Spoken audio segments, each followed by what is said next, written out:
The school bell rings. The first day of school is over and the hallway bursts with students. As lockers slam, sneakers squeak, and chatter rises, Joe moves through the crowd with a steady, newly confident stride. The first day didn't swallow Joe like he feared. He walked it, faced it, and learned something new about the person looking back at him from the mirror. Joe passes by Mr. Gunner as he is walking out of the class. His eyes gaze at the name tag hanging from Mr. Gunner's neck.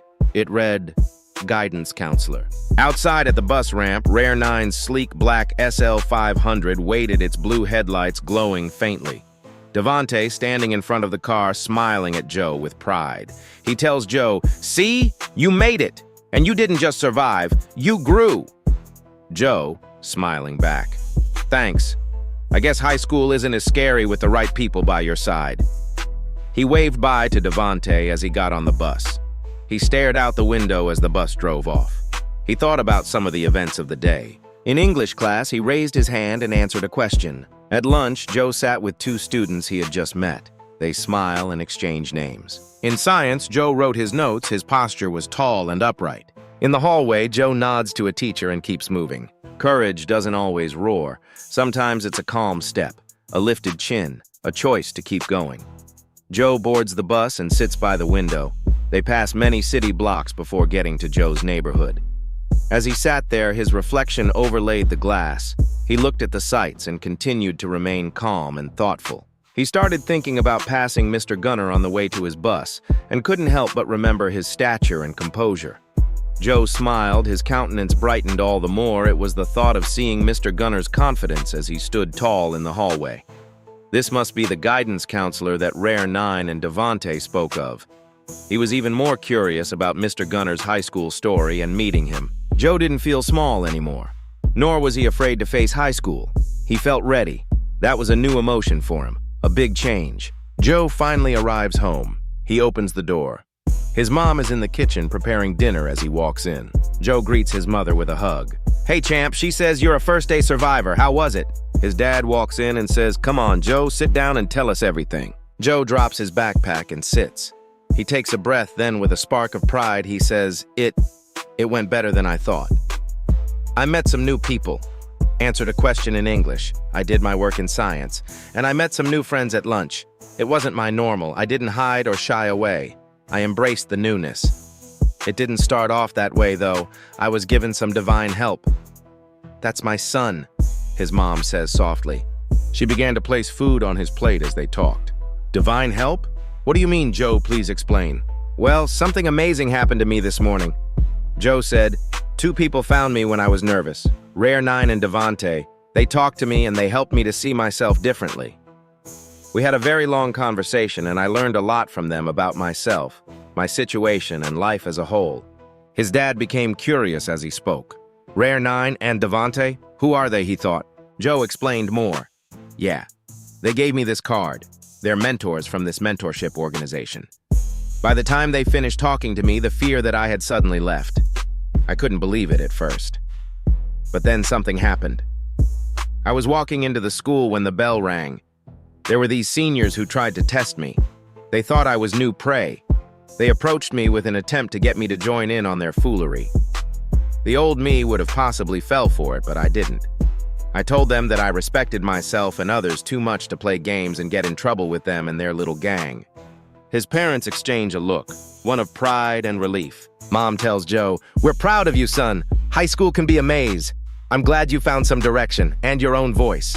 Sounds like you learned the difference between attention and respect. One's loud, the other lasts," says Joe's dad. Respect is one of those things that you can't go wrong by having. Having respect for yourself and others will take you a long way. Joe, with a small smile, says, "I think I passed my first test." Joe's mom went on to share, "And more will come, but you won't be facing them empty-handed. It sounds like you've added some new tools to your tool belt." By this time, Joe's sister came in. She heard what Joe shared. She too was proud of him and excited that his first day of high school went so well. "Keep that courage right where it is. We're with you, bro, every step of the way." Joe and his family shares a quick hug and warm laughter. After dinner, Joe goes to his bedroom. He closes his door, gently takes his shoes off, and lays back on his bed, with his eyes looking up toward the ceiling. He laid there quietly and in thought. Victories can be quiet. Sometimes they sound like steady breathing after a long day.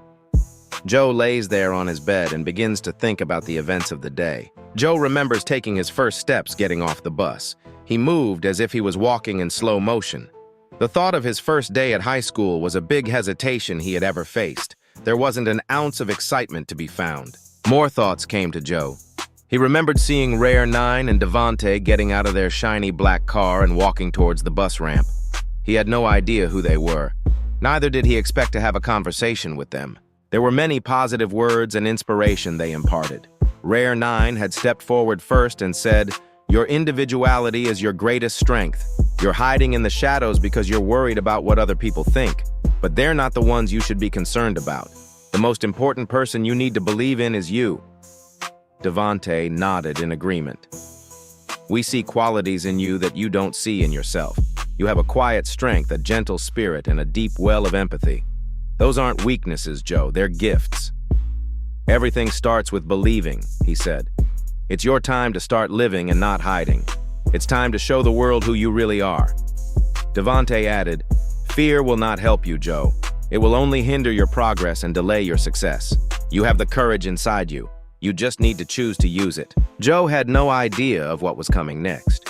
Their entire conversation prepared him for the group of senior boys who approached him as he was about to walk through the school doors.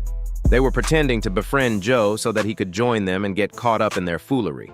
They wanted Joe to become their new fall guy. Joe whispering to himself, "That was me. I really stood up to those guys. I said what I said and it is true. I do have respect for myself and others. Hopefully they will understand the deeper meaning in what I shared with them and begin to make changes." Joe reaches into his pocket. He pulls out the black mentorship card. He began to read it, Rare 9 Jaguar Mentorship Organization. His eyes were fixed on the golden jaguar that glowed on the front of it. Suddenly he could hear the echo of Rare 9's voice once more. "Your individuality is your greatest strength, Joe." Joe nodded in agreement.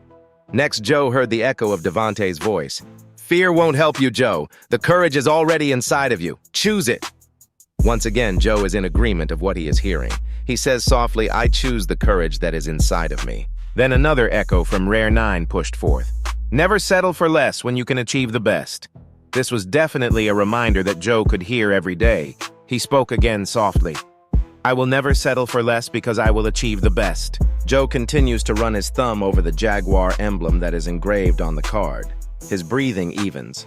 Wow, this was all divine. Today was a day of purpose. It happened as it was supposed to.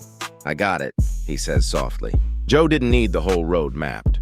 Just the next right step.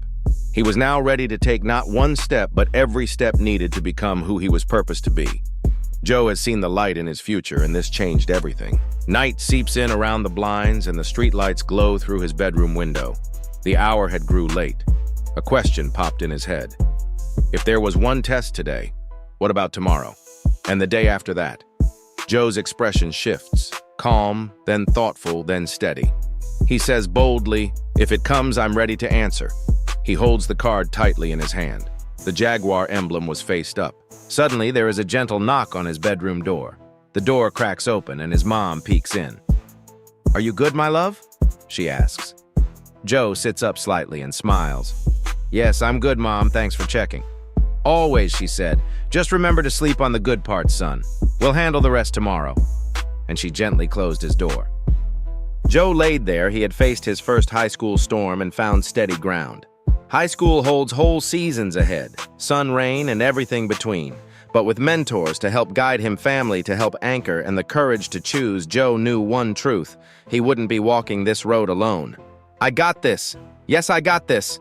Joe knew he had the support of his parents and the support of his newfound mentors. Joe felt an excitement that he couldn't completely put in words. This school year will be different than all other school years. Joe said, "I choose the best and I won't settle for less." He repeated this over and over until his voice began to softly fade. Joe remembered again how his day started. He knew this was the time to pray and give thanks, and he did. He began to pray. "Thank you, God, I'm grateful that you are mindful of me. You saw me and you knew I was in distress and you sent me help. Thank you for always being there for me and with me. Amen." Joe finished his prayer as his voice softly faded more and more and he drifted off to sleep. Meanwhile, Devante and Rare 9 check in with Lady Supreme. Devante pulls out his phone and Lady Supreme appears on the screen. They began to talk and review their assessment of Joe.